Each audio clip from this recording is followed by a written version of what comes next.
When it comes to strengthening judicial independence in South Carolina, this morning's guest is working hard to set the bar real high. You met her yesterday. Part 2 of Flo Vinson is coming up next on Carolina People.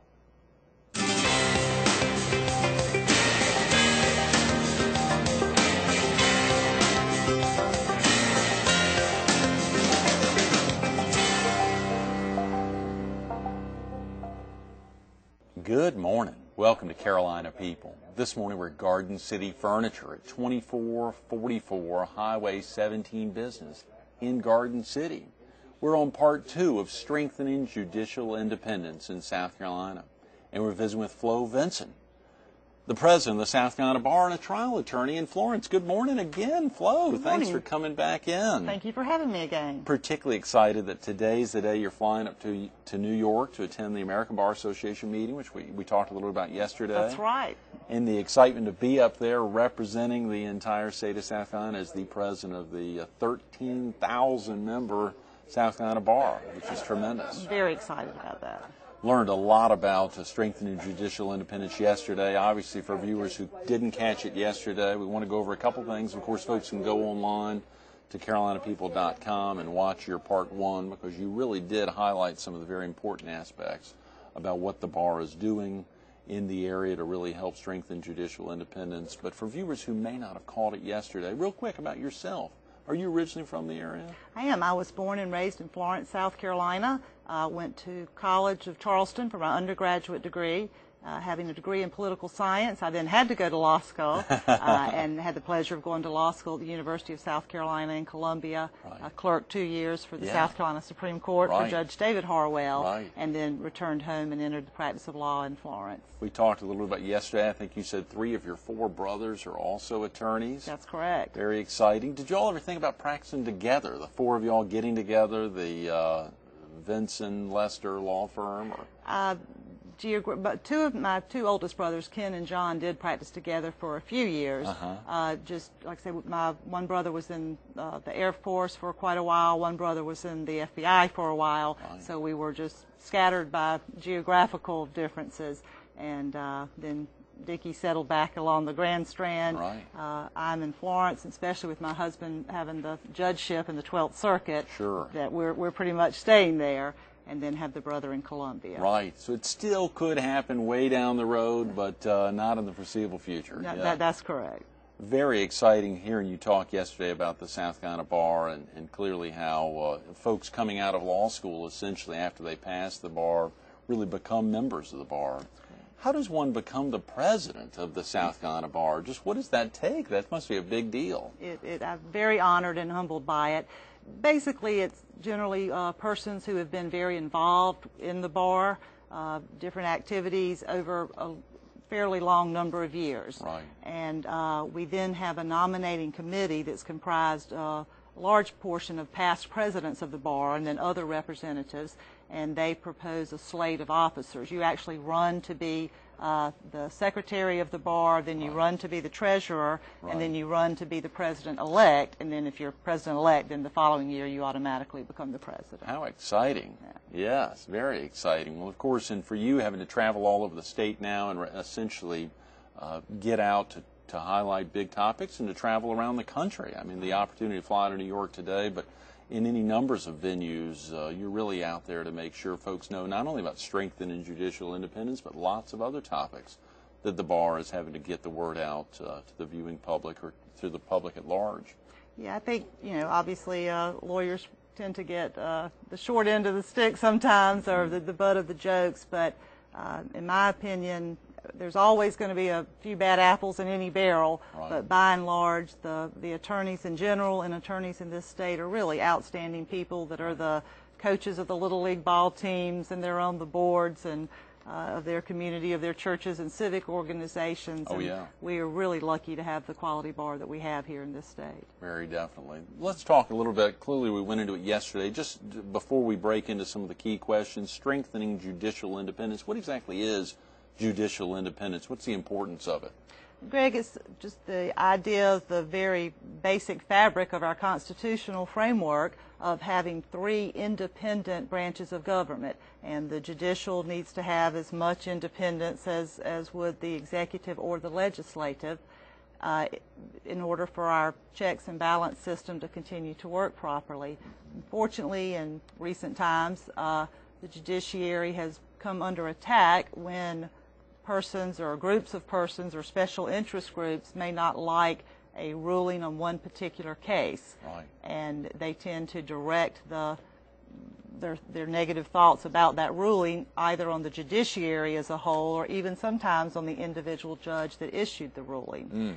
And once you start allowing outside influences other than the law and the facts of the case before a judge to have a bearing on the ruling, you're losing your right to a fair and impartial trial.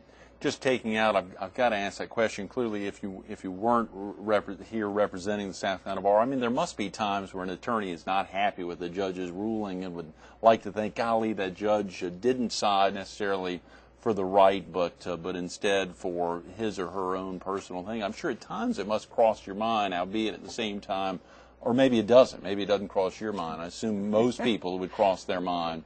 But at the same time attacking the judge, him or herself, as opposed to just the circumstance of the case is probably the improper way to go. Well, I mean, obviously we're a human institution made up of humans. No one's perfect. No one's going to make the right call every time. And of course, you always, or almost always in a law case, have two sides with very competing interests. So however the judge rules, generally one side's not going to be happy. Nonetheless, we're certainly served better to have courthouses to go into, to have decisions made, rather than fighting it out in the street or shooting it out at the OK Corral. Absolutely. I liken it to your parents when you're growing up and they told you yes or no, and maybe those decisions weren't always correct, but it was the final word and it settled the issue and it allowed things to run smoothly. Yes, I need to have you talk to my daughter and remind her that. Thank you, Flo.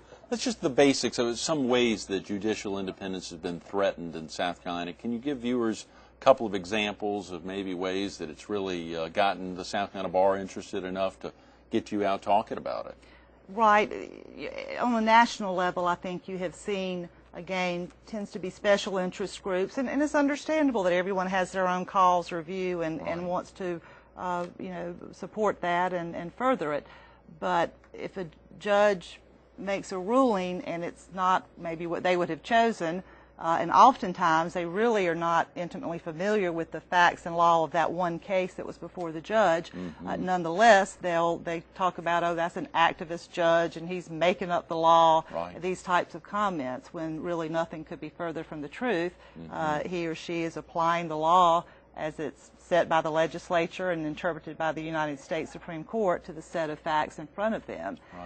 If that judge were to make a mistake, there's always an appellate review. There's a process in place. You appeal it to in South Carolina, you appeal it to the Court of Appeals, and you can also ask the Supreme Court to review it.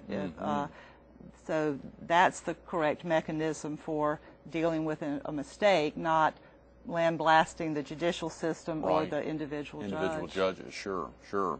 Attacks on rulings, judicial accountability, clearly that you talked about earlier, and then obviously those special interest groups. And when we think about influence of special interest groups, are they able to get to judges? Are they able to influence them? Are they able to have an impact on them? Clearly, you talked about yesterday, in South Carolina, it's much more difficult since judges are elected by the legislature. That's correct. I was going to say, I think in other states where there's popular election, special interest groups can exert even more influence. That has, like I say, we did have an election cycle a couple of cycles back where a special interest group was literally running TV ads, which I guess it would, maybe you were trying to get the constituents to contact their legislator, but ultimately you're almost running a TV campaign to try to influence the legislators to vote for a judge because it does or doesn't promote a particular agenda of one group.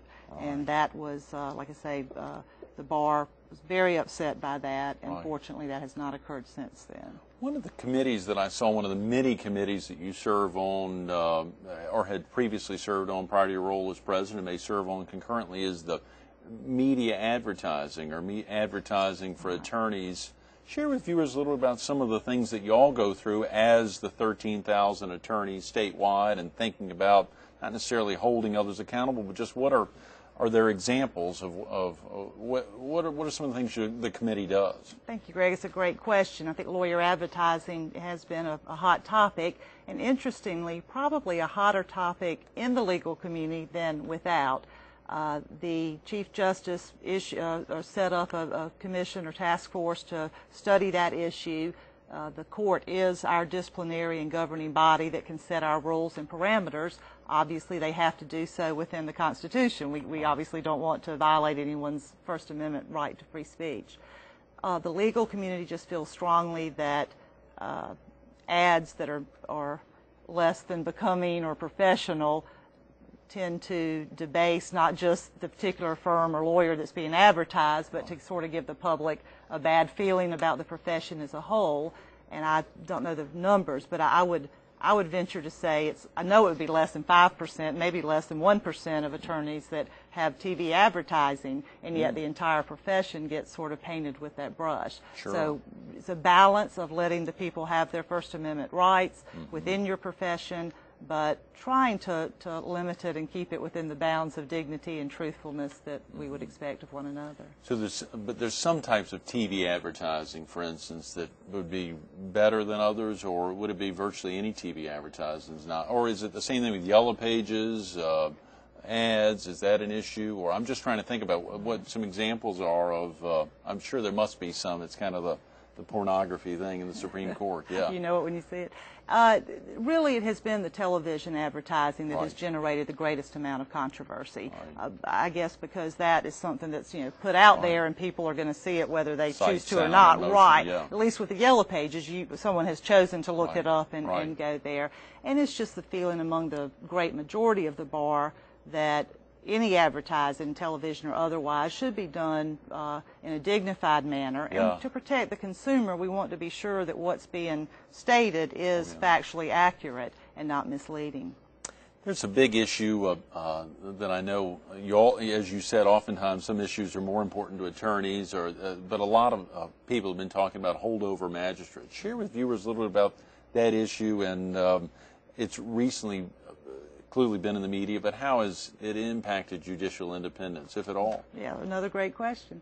The issue of holdover magistrates, of course, the magistrate courts deal with controversies generally up to about $7,500 is their monetary limit, or first offense of some criminal matters that have a year or less potential for imprisonment.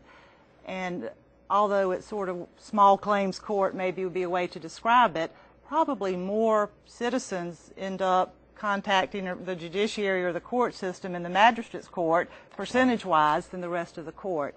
The current process of appointing the magistrates, the legislators from that area put forth a name, and the other members of the legislature approve or reject that. Right. And what has occurred, even though they have a set term, when that term ends, rather than them ceasing to serve or being reelected or having someone else elected, they're just sort of in a holding pattern. And so they are somewhat serving at the pleasure of that the legislator or legislators from their area. Right. And there's some allegations that maybe some legislators have expected some certain outcomes in cases, and as we always say, we certainly want to prevent even the appearance of impropriety. Right. And I think having a judicial officer who can be removed from his office by a legislator puts some pressure on